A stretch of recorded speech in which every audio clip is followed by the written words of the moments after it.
Topic number 1 आपण complete केलेला आहे. टॉपिक नंबर 1 मध्ये आपण ही कॉन्सेप्ट ज्या आहेत पॉलिटीमधल्या त्या कव्हर केलेल्या आहेत. जर काही तुम्हाला अडचण असेल तर तुम्ही व्हॉट्सअपवरती मला मेसेज करू शकता. ठीक आहे, ओके. बघा, खरं तर विद्यार्थी इथूनच करतात, पण इथून करू नका. की कॉन्सेप्ट केल्यानंतर थोडंसं तुम्हाला विषय सोपा वाटेल. भारतीय राज्यघटनेची निर्मिती प्रक्रिया. ठीक आहे, लक्षात घ्या. हा जो टॉपिक आहे हा टॉपिक संयुक्त पूर्वला जास्त नाही विचारला जात. राज्यसेवा पूर्व परीक्षेला इथून खूप सारे क्वेश्चन असतात आणि मेन्सला पण असणार. Okay, clear.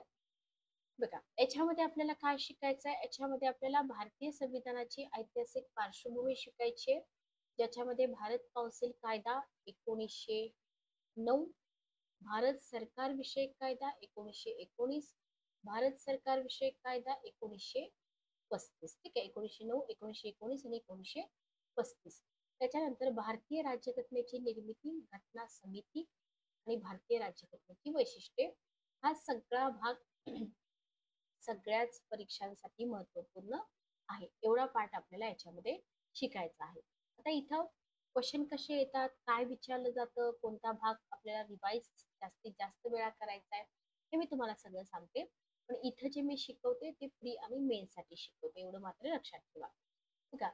आपल्याला माहिती आहे की आपलं जे संविधान आहे, आपलं जे कॉन्स्टिट्यूशन आहे, भारताचं संविधान हा देशाचा सगळ्यात मोठा आहे, बरोबर. आपल्या देशाचं जे संविधान आहे तोच आपल्या देशाचा सर्वात श्रेष्ठ कायदा आहे. ओके, असं जर सेंटेन्स परीक्षेमध्ये असेल तर तुम्हाला तिथं कन्फ्युज व्हायला नकोय की आपलं संविधान हाच आपला सर्वश्रेष्ठ कायदा आहे. भारतीयांच्या मनात त्याच्याबद्दल पवित्र भावना आहे, लक्षात घ्या. भारतीयांच्या मनामध्ये त्याच्याबद्दल, जस्ट एक मिनिट थांबा.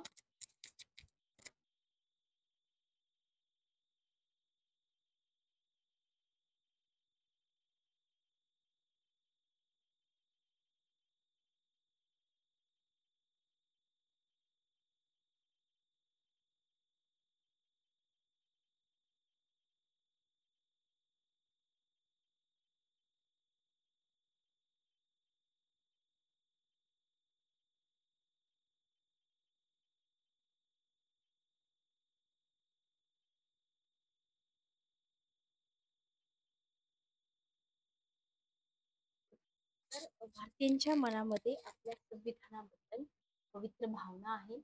म्हणजे आता पवित्र भावना आहे म्हणजे काय बघा, जगामध्ये खूप आपण बघितलं की 60 देशांच्या घटनेचा अभ्यास करून आपली घटना बनली. अनेक देशांची संविधाने गडगडली, मात्र आपल्या भारताचं संविधान टिकून आहे. प्रत्येक देशाचा राज्यघटनेवर त्या देशाच्या सामाजिक, राजकीय, आर्थिक, ऐतिहासिक पार्श्वभूमीचा खोलवर परिणाम झालेला असतो, लक्षात घ्या. कोणताही देश असू द्या, तिथलं जे संविधान बनतं त्या संविधानावरती या गोष्टींचा परिणाम असतोच. ओके, मग आपल्या देशाच्या राज्यघटनेवर सुद्धा ऐतिहासिक पार्श्वभूमीचा परिणाम असणार आहे, तोच आपल्याला अभ्यासायचा आहे. म्हणजे खऱ्या अर्थाने भारताची जी राज्यघटना आहे ही आपल्या भारताची जी राजकीय प्रक्रिया आहे त्याचा प्रदीर्घ इतिहासच आहे. भारतीय लोकांनी 1857च्या युद्धापासून ते 1947 पर्यंत म्हणजे ब्रिटिश सत्तेच्या विरुद्ध लढा उभा करून स्वातंत्र्य प्राप्त केलेलं आहे. म्हणजे इथं जर तुम्ही बघितलं तर ह्या स्वातंत्र्य लढ्याच्या भारतीय राज्यघटनेच्या ऐतिहासिक पार्श्वभूमीचा आपल्याला इथं अभ्यास. ठीक आहे, मग याच्यामध्ये येतात 1909 ते 1935 पर्यंतचे कायदे, लक्षात घ्या. आणि भारतीय स्वातंत्र्यासाठी राष्ट्रीय चळवळ ब्रिटिश सरकार विरुद्ध कशी उभारली आणि त्याचा स्पेशली भारताच्या राज्यघटनेवर कसा प्रभाव पडला हे सुद्धा आपल्याला इथं अभ्यासायचं आहे. आणि त्याच्यानंतर भारताची राज्यघटना निर्माण करण्यासाठी काय स्थापन करण्यात आली, ती घटना समिती. या घटना समिती, तिचं स्वरूप, तिचं कार्य आणि राज्यघटनेच्या प्रमुख वैशिष्ट्यांचा जो अभ्यास आहे तो आपल्याला इथं करायचा. ओके, क्लिअर, समजलं. तर आता तुम्हाला समजलं असेल की हे कायदे कायदे जे आपण म्हणतो ना, हे का अभ्यासायचे. ठीक आहे.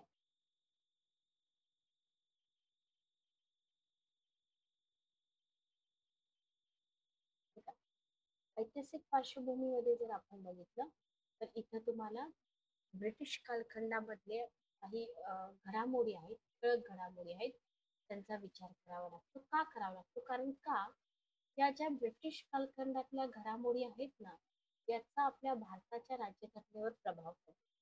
ठीक आहे. 16वं शतक जर तुम्ही बघितलं, भारतात समृद्ध सुपीक अशी भूमी होती. तिथं फ्रेंच आले, पोर्तुगीज आले, डच आले, ब्रिटिश आले. हे मी तुम्हाला हिस्ट्रीमध्ये बऱ्यापैकी शिकवलेलं आहे.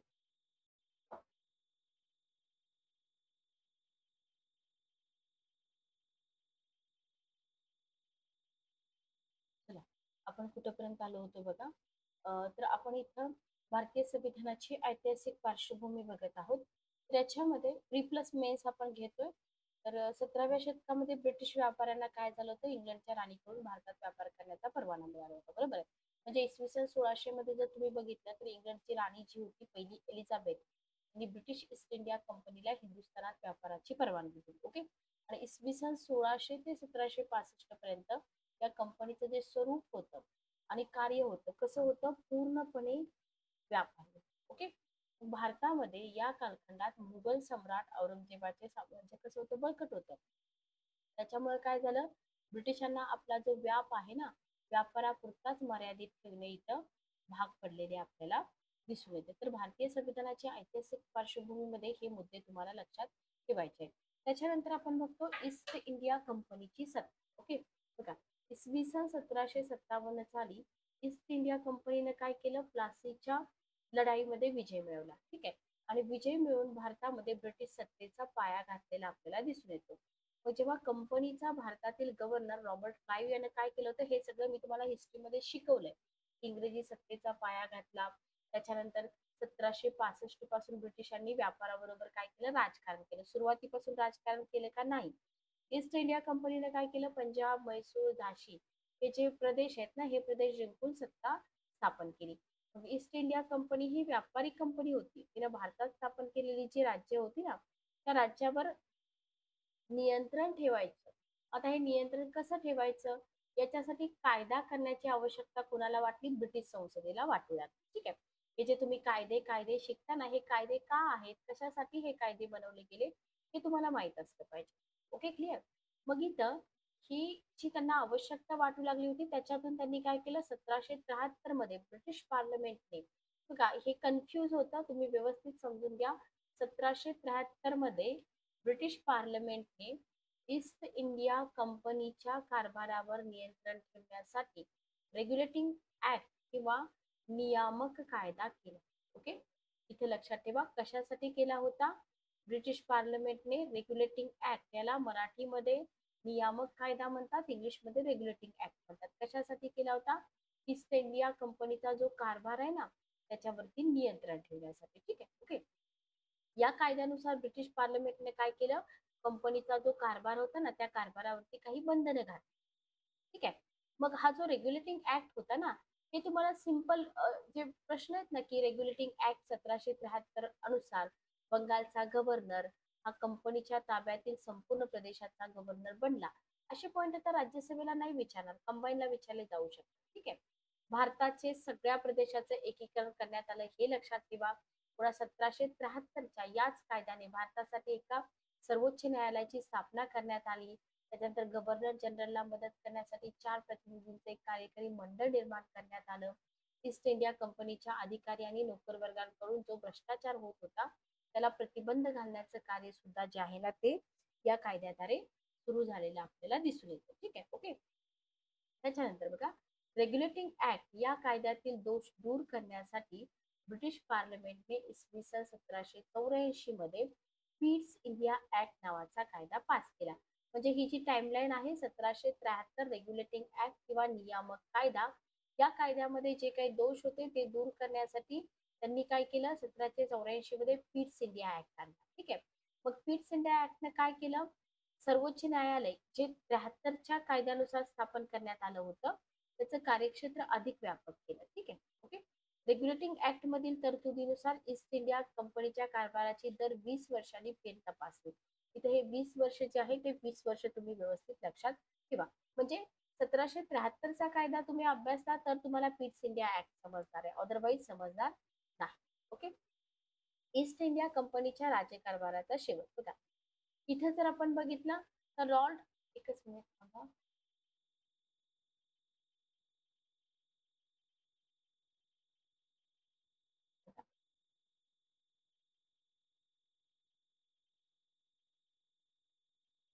तर ईस्ट इंडिया कंपनीच्या राज्यकारभाराचा शेवट इथे जर आपण बघितलं तर लॉर्ड डलहौसी गव्हर्नर झाला.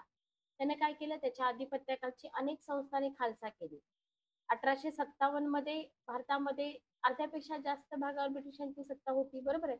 1857 मध्ये काय झालं, भारतीय लोकांनी कंपनीच्या विरोधात फार मोठा उठाव केला.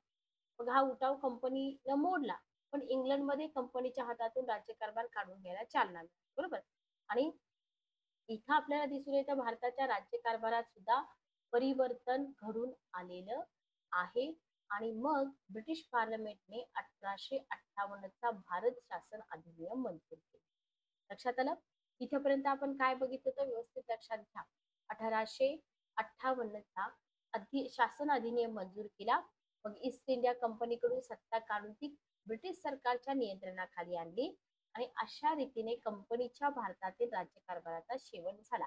पॉइंट टू बी नोटेड की भारतातील कंपनीच्या राजवटीचा राज्यकारभाराचा शेवट कसा झाला, ठीक आहे, हे तुम्ही व्यवस्थित लक्षात घ्या. तर त्याच्यानंतर काय झालं, भारताची जी जनता होती या जनतेने सत्तेच्या विकेंद्रीकरणाची मागणी, ठीक आहे, काय केलं, सत्तेचं जे विकेंद्रीकरण आहे त्याची मागणी केली. गव्हर्नर जनरलने ती भारत मंत्र्याला कळवली होती. त्या दृष्टीने इसवी सन 1861चा काउन्सिल कायदा मंजूर झाला. आता इथं हा विकेंद्रीकरणाचा मुद्दा जर तुम्ही स्किप केला तर हा पुढचा मुद्दा समजेल का, नाही समजणार. मग इथं 1857चा कायदा, 1861चा कायदा आणि या कायद्यानुसार भारतीय व्यवस्थेत संसदीय पद्धतीची सुरुवात झाली. Very very important. 1861च्या काउन्सिल कायद्यानुसार इथं भारतीय व्यवस्थेमध्ये संसदीय पद्धतीची सुरुवात झालेली दिसून येते. कायदे मंडळ आणि कार्यकारी मंडळ बदल सुचवण्यात आले. ओके. कायदे मंडळाचं स्वरूप अधिक व्यापक करण्याचा प्रयत्न करण्यात आला आणि कायदे करण्याच्या कार्यात काही भारतीयांची मदत घ्यावी अशी तरतूद सुद्धा या 1861च्या काउन्सिल कायद्यामध्ये होती, हे आपल्याला लक्षात ठेवायचं. ठीक आहे. आता हे प्रिलियम पुरता मी थोडंसं फास्ट घेते, मेन्स साठी आन्सर रायटिंग मी तुम्हाला नव्याने नंतर आपण क्वेश्चन घेऊन शिकूया. त्याच्यानंतर झाला राष्ट्रवादी विचारांचा उदय आणि आयएनसीची स्थापना. बघा इंग्रज राजवट जी होती त्या राजवटीने काय केलं, आपल्या भारताला पारतंत्र्यामध्ये टाकलं, बरोबर. त्याचे काही कायदे झाले. कंपनी सरकारनं भारतात इंग्रजी शिक्षणाची सुरुवात केली, बरोबर, फायदे करायचं फायदे. इंग्रजी शिक्षणामुळे काय झालं, पाश्चिमात्य विचारातील उदारमतवाद, राष्ट्रवाद, लोकशाही, व्यक्ती स्वातंत्र्य या ज्या विचार प्रणाली आहेत भारतीय लोकांना समजू लागल्या. भारतामध्ये विविध भाषा बोलणारे लोक इंग्रजी भाषेतून संपर्क साधू लागले, ठीक आहे. त्याच्यामुळे त्यांच्यात एकतेची एकात्मतेची भावना निर्माण झाली आणि याच्यातूनच भारतात राष्ट्रवादी विचारांचा उदय झाला. लक्षात घ्या. म्हणजे आपण असं म्हणू शकतो की भारतामध्ये जो राष्ट्रवादी विचारांचा उदय झालाय तो का झालाय, तर भारतामध्ये इंग्रजी शिक्षणाची सुरुवात किंवा हे पाश्चिमात्य जे विचार आहेत ना, थिंकिंग आहे ना, विचार प्रणाली आहेत त्याच्यामुळे झालं, ठीक आहे. म्हणजे कुठंतरी पारतंत्र्यामध्ये गेलो त्याचा फायदा झाला. पण लक्षात घ्या आता या गोष्टी म्हणजे उलट सुलट जर आपण विचार केला तर इथे आपण थोडंसं कन्फ्युज होऊ शकतो. त्यापेक्षा बेस्ट आहे जे पॉईंट लक्षात ठेवायचे तेवढे लक्षात ठेवा. तो भारतातील तरुणांच्या अपेक्षा उंचावल्या. आता हे सगळं भारतातील तरुण शिकलेत, ऑब्विसली त्यांच्या ज्या अपेक्षा आहेत इंग्रज सरकार पूर्ण करू शकेल का, नाही शकणार. इंग्रज सरकारने वांशिक धार्मिक भेदभाव सुरू केला आणि इंग्रजांच्या धोरणामुळे भारतातील सुशिक्षित वर्गामध्ये काय झालं, असंतोष निर्माण झाला आणि त्याच्यातून भारताच्या राष्ट्रवादाला चालना मिळाली. राष्ट्रवाद ही भावना कशी निर्माण झाली, राष्ट्रवादी विचारांचा उदय कसा झाला, हे सगळं तुम्ही लक्षात ठेवा, ठीक आहे. मग जो परकीय राज्यकर्ते होते, परकीय राज्यकर्ते म्हणजे कोण, इंग्रज लोक, ठीक आहे. या परकीय राज्यकर्त्यांच्या अन्यायाला लक्षात घ्या, की जे परकीय राज्यकर्ते आहेत ना, या परकीय राज्यकर्त्यांच्या अन्यायाला विरोध करण्यासाठी, लक्षात घ्या, विरोध करण्यासाठी कशाची गरज होती, संघटित व्हायची गरज होती, बरोबर. कोणाला वाटलं हे? भारतीय लोकांना वाटलं. बरोबर.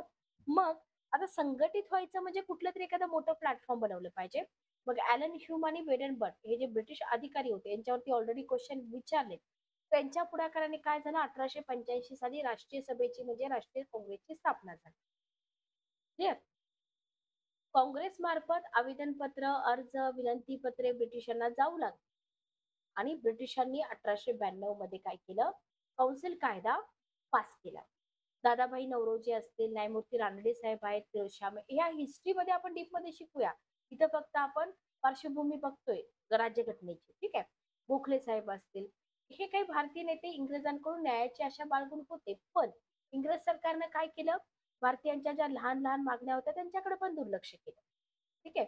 1892चा जो कायदा होता, केंद्रीय कायदा, या केंद्रीय कायदेमंडळाच्या सदस्य संख्येमध्ये वाढ करण्यात आली. प्रांतिक कायदेमंडळाची सदस्य संख्या वाढवण्यात आली. पण तरी पण भारतीयांचं समाधान झालं का? नाही. त्यातल्या तरतुदी ज्या होत्या ना त्या भारतीयांना अपुऱ्या वाटल्या. बरोबर. आणि त्याचा परिणाम इंग्रजांविरुद्ध राष्ट्रीय सभेमध्ये असंतोष निर्माण झाला. ठीक आहे. मग 1899 ते 1905 हा जो काळ होता ना, तर या काळातील गव्हर्नर जनरल कोण होता? लॉर्ड कर्झन होता. बरोबर. त्याचं धोरण दडपशाहीचं होतं. मग अजूनच असंतोषामध्ये भर पडली. बरोबर. अनेक कायदे संमत झाले त्याच्या कारकिर्दीमध्ये. भारतीय जनतेला खूप त्रास सहन करावा लागला आणि फायनली 1905 मध्ये आपण बघतो बंगालची फाळणी झाली आणि बंगालच्या फाळणीमुळं भारतीय जनमत फारच प्रक्षुब्ध बनलं. ठीक आहे. आणि याच काळामध्ये आपण बघतो मागण्या ज्या आहेत मान्य करून घेण्यासाठी सरकारशी संघर्षाची भूमिका घेणाऱ्या गटाची स्थापना राष्ट्रीय काँग्रेसमध्ये झाली आणि हा गट जो आहे तो जहालमतवादी गट म्हणून ओळखला जातो. भारतीय जनतेचा असंतोष दूर करण्यासाठी इंग्रजांना विविध कायदे करावे लागले. त्याच्यामध्ये 1909, 1919, 1935 आणि 1947 आय होप तुम्हाला आता समजलं असेल की हे 1909 पासून 47 पर्यंतचे कायदे का केले. लक्षात आलं? क्लिअर? हा असंतोष का निर्माण झाला भारतीय जनतेच्या मनामध्ये. ठीक आहे. याच्या बाहेर क्वेश्चन जात नाही. 1909चा कायदा, कौन्सिल कायदा, ज्याला आपण मोर्ले मिंटो सुधारणा म्हणतो. फक्त पॉलिटिक्सच्या पॉइंट ऑफ व्ह्यूनच इथं विचार करा. राष्ट्रीय सभा जी होती तिथं लोकमान्य टिळक, लाला लजपत राय, बिपिनचंद्र पाल, अरविंद घोष, जहालमतवादी लोकांची नावं लक्षात ठेवा. तुम्हाला हिस्ट्री सेक्शन मध्ये विचारले जाऊ शकतात. तर इथं 1905 मध्ये लॉर्ड मिंटो गव्हर्नर जनरल म्हणून भारतात आला होता. 5 मध्ये बंगालची फाळणी करण्यात आली होती. हिंदू मुस्लिमांमध्ये फूट पाडण्याचा प्रयत्न ब्रिटिशांनी केला होता. त्याच्यामुळे काय झालं होतं? पूर्ण भारतामध्ये संताप होता. ठीक आहे. काँग्रेसचं जे नेतृत्व होतं जहालमतवाद्यांकडे होतं. 1885 पासून 1905 पर्यंत ज्या काळामध्ये काँग्रेसचं नेतृत्व जहालमतवाद्यांकडे होतं तिथं Lord Lansdowne, Lord Elgin, Lord Curzon 3 viceroy येऊन गेले. ठीक आहे. आणि त्यांच्या काळामध्ये भारतीय जनतेवर अन्याय, जुलूम याचा अगदी कळस गाठला गेला. लक्षात ठेवा. एकंदरीतच काय झालं? भारतीय जनतेमध्ये ब्रिटिश सत्तेविषयी असंतोष वाढत चालला होता. ठीक आहे. आता काही जे काय म्हणतात त्याला ब्रिटिश लोक होते त्यांनी भारतीय जनतेला खुश करण्यासाठी व्हाईसरॉय लॉर्ड मिंटो आणि सेक्रेटरी ऑफ स्टेट मोर्ले यांनी भारतीयांसाठी कायदा केला. ठीक आहे. त्यांची नावं लक्षात ठेवा. व्हाईसरॉय लॉर्ड मिंटो कोण होता? व्हाईसरॉय होता. सेक्रेटरी ऑफ स्टेट कोण होता? लॉर्ड मोर्ले होता. क्वेश्चन विचारले. आणि 1909चा काउन्सिल कायदा किंवा मोर्ले मिंटो कायदा म्हणून ओळखला जाऊ लागला. ठीक आहे. ओके. क्लिअर? आता सगळ्यात महत्वाचा हा जो 1909चा कायदा होता ना, या 1909च्या कायद्यामध्ये होतं काय ते आपल्याला लक्षात ठेवायचं. प्रमुख तरतुदी, वैशिष्ट्ये लक्षात घ्या. केंद्रीय प्रांतिक विधिमंडळाचा विस्तार. ठीक आहे. केंद्रीय प्रांतिक विधिमंडळाचा विस्तार. बघा 1909च्या भारत कौन्सिल कायदा जो होता ना, या कायद्याने केंद्रीय आणि प्रांतिक विधिमंडळाच्या सदस्य संख्येमध्ये काय केली? वृद्धी केली. ठीक आहे. 16 वरून 69 फिगर पण लक्षात ठेवा. त्याच्यानंतर मद्रास, मुंबई, यूपी या प्रांतातील विधिमंडळाची संख्या 20 पासून 50 पर्यंत आणि इतर प्रांतातील सदस्य संख्या 30 पर्यंत वाढवली. कायदेमंडळाच्या अधिकारात पण वाढ करण्यात आली. आता तुमचा क्वेश्चन हा आहे की मॅडम पॉलिटीमध्ये हे विचारलं जाऊ शकतं का? विचारलं जाऊ शकतं. ठीक आहे. ओके. सदस्यांचं वर्गीकरण 3 प्रकारामध्ये वर्गीकरण केलं. निर्वाचित सदस्य, सरकारी सदस्य, गैर सरकारी सदस्य. कोणत्या कायद्याने झाले हे? 1909च्या कायद्याने. ठीक आहे. गव्हर्नर जनरलच्या कार्यकारी मंडळात हिंदी सभासदांचा समावेश. इथं ब्रिटिश पार्लमेंटने 1 मार्च 1909 रोजी विधेयक मंजूर केलं आणि गव्हर्नर जनरलच्या कार्यकारी मंडळात हिंदी सभासदांची नियुक्ती करण्यास संमती दिली. त्याच्यानुसार बंगालचे advocate general Lord S P Sinha यांची नियुक्ती करण्यात आली. Very very important. त्याच्यानंतर याच कायद्याने निर्वाचन पद्धतीला मान्यता दिली. म्हणजे या कायद्याने निवडणूक प्रक्रियेला मान्यता देण्यात आली. केंद्रीय कायदेमंडळातील प्रतिनिधींची निवड प्रांतिक विधिमंडळातील सदस्यांच्याकडून केली जात असे. आता हे मुद्दे जे आहेत ना इतके जास्त विचारले जाणार नाहीत. फक्त निर्वाचित पद्धतीला मान्यता दिली हे तुम्ही लक्षात ठेवा. पण मेन्स पॉइंट ऑफ व्ह्यूनी मात्र तुम्हाला बरेच पॉइंट इथे लक्षात ठेवावे लागतील. ठीक आहे. Okay, clear. त्याच्यानंतर जमातीय मतदानाचा प्रारंभ चालू झाला. बघा, व्हेरी व्हेरी इम्पॉर्टंट. कोणत्या कायद्याने जमातीय मतदानाच्या तत्वाला मान्यता दिली? 1909चा कायदा. तर भारतीय राजकारणाचं जमातवादाच्या दिशेने पहिलं पडलेलं पाऊल म्हणजे कोणतं? 1909चा कायदा. काय झालं इथं? मुस्लिमांना स्वतंत्र मतदारसंघाची तरतूद करून मुस्लिम प्रतिनिधींची निवड मुस्लिम मतदारांनी करण्याचा नवा पायंडा या कायद्याने रूढ झाला आणि याच्यातूनच आपण म्हणतो द्विराष्ट्रवादाचा जन्म झाला. ठीक आहे, ओके. तर हे चुकीचं घडलं. त्याच्यानंतर विधिमंडळाच्या अधिकारात वाढ झाली. बघा काय वाढ झाली? सभागृहामध्ये प्रश्न उपप्रश्न विचारण्याचा अधिकार मिळाला. अर्थसंकल्पावर चर्चा करणे, सरकारला सूचना करणे, सार्वजनिक प्रश्नासंबंधी प्रस्ताव मांडणे, हे सगळे अधिकार विधिमंडळ सदस्यांना मिळाले. मात्र अंतिम निर्णय घेण्याचा अधिकार कोणाला होता? सरकारला. पण अधिकार तर इथं मिळालेले दिसून येतात. हे झाले आपण इथं फायदे बघितले. दोष काय होते बघा? बघा, ब्रिटिश सरकारनं काँग्रेसच्या मागणीनुसार 1909चा कायदा पास केला, पण त्रुटी खूप होत्या. काय त्रुटी होत्या? प्रांतीय आणि केंद्रीय कायदे मंडळातील प्रतिनिधींची निवड स्थानिक स्वराज्य संस्थांतून केली जात होती, पण इथं सामान्य जनतेला स्त्रियांना मतदानाचा अधिकार नव्हता. लक्षात ठेवा. केंद्रीय प्रांतिक कायदे मंडळाच्या निवडणुकीस उभे राहणाऱ्या प्रतिनिधींची पात्रता ठरवण्याचा अधिकार सरकारला होता. त्याच्यामुळे कोणत्याही व्यक्तीला अपात्र ठरवू शकत होते. ओके. मिंटो म्हणतात की भारतात ब्रिटनच्या धर्तीवर संसद स्थापन करण्याची माझी इच्छा नसून हे तुम्हाला विधान कोणी उद्गारले विचारलं जाऊ शकतं. सरकारला सल्ला देण्यासाठी सल्लागार मंडळाची स्थापना करणं माझा उद्देश आहे. याच्यावरून त्यांची स्वार्थी भूमिका दिसून येते. बरोबर. हा जो कायदा होता लोकशाहीचा केवळ दिखावा होता. लक्षात घ्या. बिनसरकारी प्रतिनिधींना अधिकार दिले असले तरी त्यांची नियुक्ती कोण करत होते? सरकारच करत होतं. त्याच्यामुळे ते सरकारशी एकनिष्ठ असत. मुस्लिम समाजासाठी स्वतंत्र मतदारसंघाची तरतूद केल्यामुळे ख्रिश्चन शीख समाज पण स्वतंत्र मतदारसंघाची मागणी करू लागला आणि जातीय प्रतिनिधीच्या मागणीनं जोर धरला. हा या कायद्यातील एक दोष आहे. लक्षात घ्या. 1909च्या मोर्ले मिंटो कायद्याने सुधारणा फक्त प्रमाणात्मक होत्या, गुणात्मक नव्हत्या. तरी सुद्धा भारतातील प्रातिनिधिक सरकारच्या दिशेने उचललेले ते पहिले पाऊल होते असं इथं आपल्याला म्हणावं लागेल. Okay, clear. त्याच्यानंतर येतो 1919चा भारत प्रशासन कायदा, मॉन्टेग्यू चेम्सफोर्ड सुधारणा कायदा. ठीक आहे. बघा, 1909चा कायदा असमाधानकारक होता. आपण बघितलं की त्याच्यामध्ये त्रुटी खूप होत्या.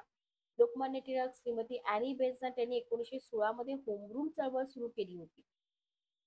सुरुवातीला काय झालं? या कायद्याला अनुकूल असणारे गोखलेंसारखे नेते पण नाराज झाले. सरकारने चौफेर दडपशाहीचं धोरण अवलंबलं आणि कडक कायदे मंजूर केले. मग वृत्तपत्र कायद्याने स्वातंत्र्याचा गळा घोटला. सरकारने अप्रतिनिधित आणि स्वतंत्र मतदारसंघ दिल्याने मुस्लिम हुरळून गेले होते. ठीक आहे. 1991 साली वंगभंगाचा निर्णय मागे घेतला. मुस्लिम समाजाचा सरकारवरचा विश्वास उडाला. मोर्ले मिंटो सुधारणा कायदा भारतीयांना संतुष्ट करण्यासाठी केला होता, पण तो अयशस्वी ठरला. त्याच्यामुळे पुढच्या 10 वर्षात ब्रिटिश पार्लमेंटला सुधारणा कायदा करणं भाग पडलं. म्हणून इथे झाला 1919चा भारत प्रशासन कायदा. ही जी टाइमलाईन आहे ही टाइमलाईन सगळी माहित पाहिजे. नाहीतर तुम्ही म्हणाल की मॅडम इथं होमरूल चळवळ वंगभंग का बरं आलं? का आलं? तर या कायद्याची पार्श्वभूमी आहे. मग भारत मंत्री मॉन्टेग्यू, व्हाईसरॉय लॉर्ड चेम्सफोर्ड. लक्षात ठेवा.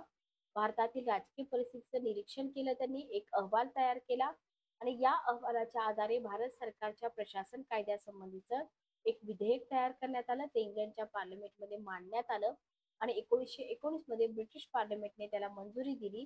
यालाच मॉन्टेग्यू चेम्सफोर्ड सुधारणा कायदा किंवा भारत सरकार विषयक कायदा असं म्हटलं जावं लागलं. सगळ्यात मेन काय आहे हे लक्षात ठेवा. हा कायदा का आला? ठीक आहे. आता जसं आपण 1909च्या कायद्याबद्दल बघितलं, तसं 1919च्या कायद्यातील तरतुदी पण बघा. तर भारत प्रशासन कायद्यातील प्रमुख तरतुदीनुसार या कायद्याची काही प्रमुख वैशिष्ट्ये आहेत. संघराज्य पद्धतीची सुरुवात बघा. या कायद्याने भारतामध्ये केंद्रीय आणि प्रांतिक प्रशासनाच्या अधिकाराविषयी प्रथमच वाटणी केल्यामुळे संघराज्य पद्धतीचा आरंभ झाला. केंद्र सरकारचे अधिकार अत्यंत व्यापक होते. केंद्र सूची आणि राज्य सूचीमध्ये त्या विषयांचा समावेश केला होता. द्विगृहात्मक विधिमंडळ इथं हा जो 1919चा कायदा होता, या कायद्याने भारतामध्ये विचारलाय बघा क्वेश्चन, कोणत्या कायद्याने भारतात पहिल्यांदाच द्विसदनात्मक संसदेची तरतूद करण्यात आली? काउन्सिल ऑफ स्टेट म्हणजे राज्यसभा या वरिष्ठ गृहात 60 सदस्य होते. मुदत 5 वर्ष होती. इथं 26 सरकार नियुक्त 34 निर्वाचित सभासदांचा समावेश होता. खूपच डिफिकल्ट त्यांना क्वेश्चन विचारायचा असेल तर हे संख्या विचारली जाऊ शकते. विधिसभा हे कनिष्ठ सभागृह होतं. 144 सभासद होते. ठीक आहे. त्यांची मुदत 3 वर्ष होती. Very very important. हे सगळं पार्श्वभूमी आहे, आपल्या घटनेची पार्श्वभूमी आहे, लक्षात घ्या. ठीक आहे. द्विदल शासन पद्धती बघा, व्हेरी व्हेरी इम्पॉर्टंट. प्रांतिक कार्यकारी मंडळात द्विदल शासन पद्धतीचा स्वीकार कोणत्या कायद्यान्वये करण्यात आला? पुन्हा एकदा रिपीट करते. प्रांतिक कार्यकारी मंडळात द्विदल शासन पद्धतीचा समावेश स्वीकार कोणत्या कायद्याद्वारे करण्यात आला? प्रांतिक प्रशासनाच्या अधिकाराविषयी 2 भागात वर्गीकरण, आरक्षित आणि हस्तांतरित. त्यालाच राखीव आणि सोपीव म्हटलं जात होतं. आरक्षित विषय जमीन, महसूल, दुष्काळी मदत, न्याय, पोलीस, तुरुंग, छापखाने, गॅस, मोटार यांचा समावेश. हस्तांतरित अधिकारामध्ये स्थानिक स्वराज्य संस्था, शिक्षण, आरोग्य, शेती, पशुधन, मासेमारी, औद्योगिक विकास यांचा समावेश. ठीक आहे. ओके. मग प्रांताचा गव्हर्नर त्याच्या कार्यकारी परिषदेसह आरक्षित विषयांचा प्रभाव सांभाळ. आता हे जे विषय आहेत ना, लक्षात घ्या. इथं कॉन्सेप्ट काही नाही आहेत. तुम्हाला फक्त लक्षात ठेवायचं की कुठं काय होतं. ठीक आहे. विचारला क्वेश्चन तर याच्यावरती विचारला जाऊ शकतो, लक्षात घ्या. हे सगळं तुम्हाला लक्षात ठेवायचं आहे. त्याच्यानंतर प्रांतिक कायदे म्हणजे बघा, प्रांतामध्ये सदस्य संख्या वाढवली, 70% सभासद निवडणुकीने घेण्याची तरतूद केली. जातवार, वर्गवार मतदारसंघ निश्चित करण्यात आले. सदस्यांना भाषण स्वातंत्र्य देण्यात आलं. सदस्यांनी विधेयक मंजूर केलं तरी ते नाकारून अध्यादेश काढण्याचा अधिकार गव्हर्नरला होता. त्याच्यानंतर जबाबदार शासन पद्धतीचा विकास. भारतीयांचं सहकार्य राज्यकारभाराच्या प्रत्येक क्षेत्रात घेतलं जाईल. प्रशासनाच्या प्रत्येक शाखेत स्थानिक स्वराज्य संस्थात भारतीयांना सामावून घेऊन जबाबदार शासन पद्धतीला महत्व दिलं. त्याच्यामुळे लोकशाहीची जबाबदार शासन पद्धतीची सुरुवात झाली. हे आपल्याला इथं व्यवस्थित लक्षात ठेवायचं.